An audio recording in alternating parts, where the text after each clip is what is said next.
Și putem să ne uităm deja la acest hotel superb luminat. Feed Noa. Nu știam că ți-ai deschis hotel aici, Oana. Nu mi-ai spus. Anul trecut știu că l-aveai în construcție, dar nu mi-ai spus că l-am deschis. Uite ce pasarelă. Uite și pe aici, uite ce frumos se vede. Și cred că și oamenii ăștia se bucură de un... filmează un pic pe deal. Bă, cred că se bucură de un view super. Bă, da, mi-aduc aminte că aici era o pădurice, cred. Și cred că au... Desfințat-o? Crezi tu că era... Da. Posibil. Contează mai mult să construiești în neștire hoteluri. Aici e și o pasarelă frumoasă care te scoate la piscina asta aici, vezi? Da. E la alt nivel. E la alt nivel ce se întâmplă. Da.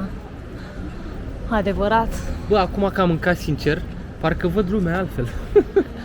Parcă, nu știu, mă simt așa mai plin de viață, mai... ia uite ce Hotel Forum, bă, e frumos ăsta, mă. Da, nu e... Investiții aici. E altceva. Dar cine avea bani, frate, să investească? Bulgari ori fi nemți, ce-or fi oamenii ăștia care fac hotelurile astea pe aici? Sunt bulgari din aia Îmbuibați, șmecheri? Îmbuibați de șmecheri, da. Mafiotos? Au saci de bani. Da. Saci de bani. Bun, și acum am zis că dacă tot ne-am pus burțile la cale, să le și dăm jos. Și asta presupune mișcare, așa că am ieșit la o mișcare și ghiți ce facem. Și unde ești? Hai că nu te mai văd, voiam să arăt cum mergi. Cum dansez. Mergem spre nicăieri. Împreună cu toți turiștii de aici ne îndreptăm spre zona... Uite ce, și aici e frumos. Ne îndreptăm spre zona nordică a stațiunii Nisipurile de Aur, pentru că, mă rog, și noi suntem tot cumva în zona de nord, dar ușor mai central. Și mergem și mai spre nord și vedem ce hotelul, că zona asta din spre nord pare că e o zonă mai nouă, cu niște construcții mai de curând finalizate. Mai luxoase. Ia uite ce frumos se vede și ăla acolo, bă, băiatule, bă. Bine, acum cu luminile aprinse tot arată mai frumos. După ce se stinge lumina, se vede adevărata față. Da. Acolo rămâne cine mai poate, rămâne în picioare.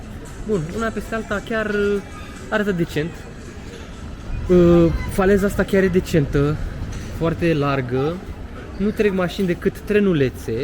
N-am văzut, nu, de fapt da, pe aici nu trec mașini. Doar trenulețul ăla care plimbă turiștii. Și se plimbă mulți pietoni, mulți turiști, dar momentan nu mai sunt atât de mulți, că na, e sezonul de închidere. Restaurante, terase frumoase, uite, elegante, mult mai elegante față de ce avem noi la hotelul nostru de 4 stele. Îmi place să repet chestia asta într-una. Da, eu sunt curioasă câte stele are acest hotel, pentru că nu înțeleg cum le dau stelele. Exact, cum să dau stelele în Bulgaria? Că cum poate un hotel de 4 stele să arate așa și unul de 4 stele să arate ca al nostru? Nu știu dacă ăsta are 4 stele. Apropo, ar putea să fie apart hotel. Uite, filmează un pic în sus. Vezi că ar putea să fie, nu zic că este. Pentru că în Bulgaria mai există și genul ăsta de construcție. Se construiesc, bine, și în România a început relativ de curând, de câțiva ani, genul ăsta de afacere în care construiești un bloc pe litoral, să zicem, sau în zona montană. Și după ce îl construiești, îl dai la vânzare apartament cu apartament sub formă de apart hoteluri, ca un business, și tu ulterior închiriezi. Mă rog, se ocupă tot dezvoltatorul se ocupă de închirierea lui, îți face property management-ul și e ca un business. Tu îl bagi la închiriat, îți revine un comision, un profit pe lună sau pe an, pe care îl împarte dezvoltatorul cu tine. Bineînțeles că vine și lui câștigul pentru property management. Și sentimentul meu e că sunt mai multe pe aici, în construcția astea noi, de genul ăsta, în care... Dar și din alea vechi, am tot văzut pe balcoane, pe unele balcoane, sunt puse din alea, for sale. For sale, da, exact.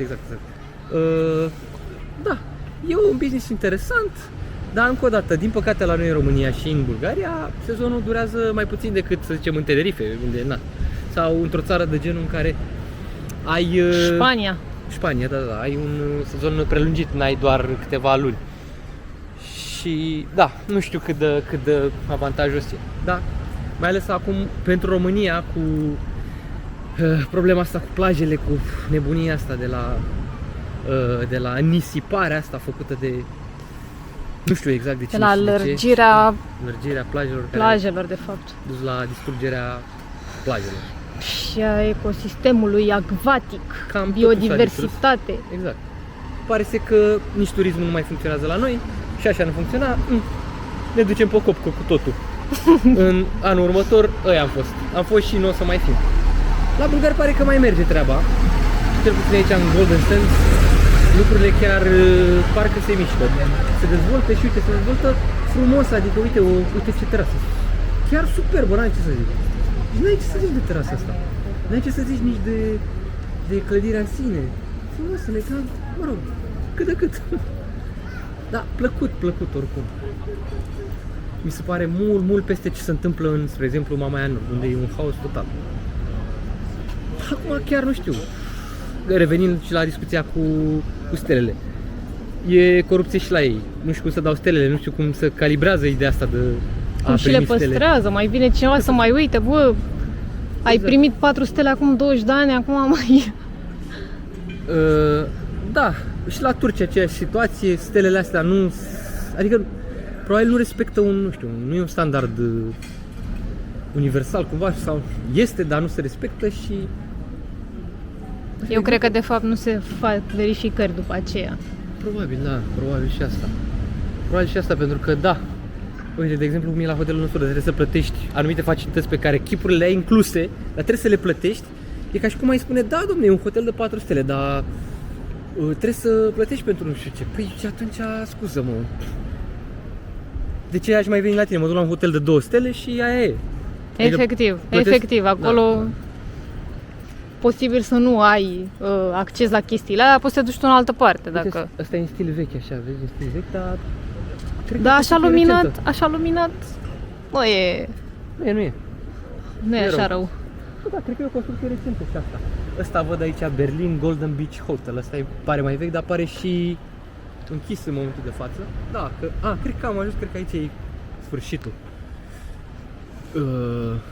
Suntem la începutul sfârșitului. Da, nu știu dacă mai urmează ceva. Mare pustiu, nici măcar felinarele parcă nu mai sunt aprinse.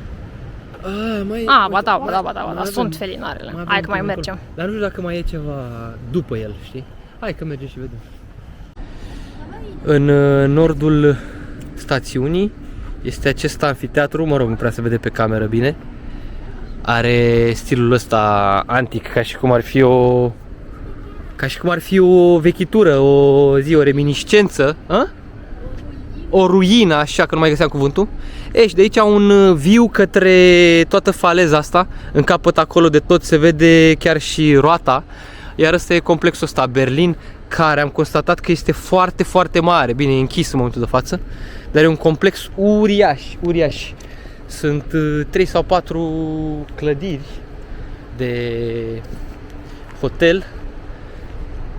Și uite, la lumina lumânării am închis și tura spre nord.